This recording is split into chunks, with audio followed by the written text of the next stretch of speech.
Assalomu alaykum og'aylar. Yana mana shu o'zgendagi ishlarimiz bo'lyapti mana. Xo'p, bugun bitta mashina keldi mana. Hozir ertamanda birinchi ishimiz, xudo xolasa. Qora tutun haydayapti, расход 10 da atrofida deyapti. Действительно, svichalar chiqarsak qorayib ketgan svichalar.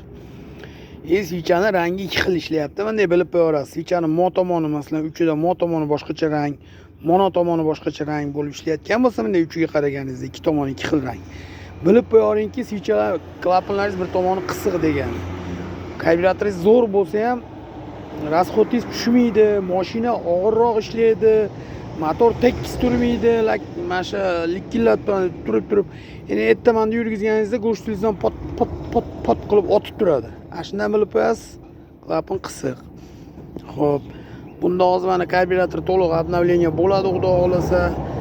Tortishi, yurishi, расходi hamma yo'g'ini cho'tka qilib, original koreyskiy rem komplektlardan bosib, zo'r qilib определенный razmerlarda именно ham tortadigan, ham oz ichadigan razmerlarda jiklarni teramiz, jiklarni ba'zani. И klapanlarda o'sha razmer o'zimiz ekonomik ishlaydigan, cho'tka ishlaydigan razmerlarga tortamiz, xudo xolasa. Mana shu mashina ham qandda ishlaydi, og'aylar mana.